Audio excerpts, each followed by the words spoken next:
মঞ্চ জলপাইগুড়ি জিন্দাবাদ, জিন্দাবাদ জিন্দাবাদ জেএনজি জলপাইগুড়ি মঞ্চ জিন্দাবাদ। জিন্দাবাদ জিন্দাবাদ।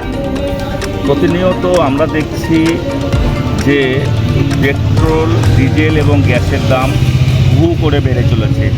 এর ফলে নিম্নবিত্ত মানুষ থেকে মধ্যবিত্ত এবং উচ্চবিত্তদেরও নাবিশ্বাস। কারণ আমরা জানি পেট্রোল ডিজেলের দাম বাড়লে আনুষঙ্গিক যাবতীয় নিত্য প্রয়োজনীয় দ্রব্যের দামও হু করে বাড়ছে এবং আমরা সেটাই দেখতে পাচ্ছি। অথচ আমরা দেখতে পেলাম যে কিছুদিন আগে আমাদের দেশের প্রধানমন্ত্রী ইটালিতে গিয়ে মেলোডি চকলেট উপহার দিলেন। সেই জন্য আমরা জনগণের উদ্দেশ্যে এই মেলোডি চকলেট নিয়ে এসেছি এবং তাদেরকে মেলোডি চকলেট খাওয়ানো হলো এবং তাদেরকে এই বার্তা দেওয়া হচ্ছে যে যা হচ্ছে হোক, আপনারা সব ভুলে যান আর মেলোডি চকলেট আপনারা খান। আমাদের এই প্রোগ্রামটা আমরা আজকে করছি জলপাইগুড়ি জেএনজি মঞ্চের পক্ষ থেকে। আমরা সবাই ককরোচরা। আপনার নাম? ককরোচ। আপনারা কারা মূলত? আমরা হচ্ছে ককরোচ। ককরোচ, এটা কি পার্টি লেখা? এটা হচ্ছে জলপাইগুড়ি জেএনজি মঞ্চ থেকে আমরা এখন মেলোডি গান সব ভুল যাও এই বার্তা নিয়ে আমাদের এখন তারা প্রতিবাদ কি নিয়ে আপনাদের মূলত?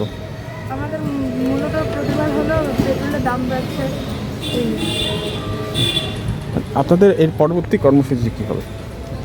আমাদের সামাজিক কর্মসূচিগুলোই আমরা পালন করব।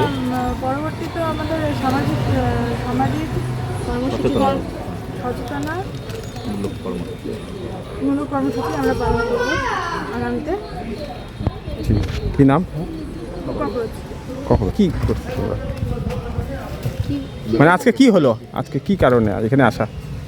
যেভাবে প্রতিনিয়ত তেলের দাম বেড়েই চলেছে, সেই কারণেই আমাদের আজকে মূলত এখানে আসা, পেট্রোল পাম্পে আসা। আমরা ককরোচ জেএনজি পার্টি থেকে এসেছি এখানে। আমরা মেলোডি খাও সব ভুলে যাও, আমরা চকলেট নিয়ে এসেছি। যেভাবে মানুষ ভুলে যাচ্ছে যে তেলের দাম বাড়ার পরেও যেভাবে মানুষ প্রতিবাদ করছে না, সেই মূলত জেএনজিদের পক্ষ থেকে আমরা এখানে এসেছি। ককরোচ কেন মূলত? কারণ ভারতবর্ষে ককরোচ একটা ইয়ে হয়েছে। আপনারা জানেন যে সিবিআইয়ের যে পরিপ্রেক্ষিতে ককরোচ বলে একটি জনতা পার্টি বিভিন্ন সোশ্যাল মিডিয়া দারুণভাবে প্রচার লাভ করছে এবং প্রত্যেক যে ইয়াং জেনারেশন তারা এই সংগঠনের সঙ্গে যুক্ত হচ্ছে এবং ব্যাপক হারে তারা প্রতিবাদ সামিল হচ্ছে। সেই হিসাবে আমরা জলপাইগুড়িতে ককরোচ নাম দিয়ে আমরা একটি সংগঠন মাধ্যমে এই বিভিন্ন রকম যে বিরুদ্ধে কেন্দ্রীয় সরকারের বিভিন্ন যে নিয়ম নীতির বিরুদ্ধে আমরা প্রচার এবং ব্যঙ্গাত্মকভাবে তার প্রতিবাদ করছি।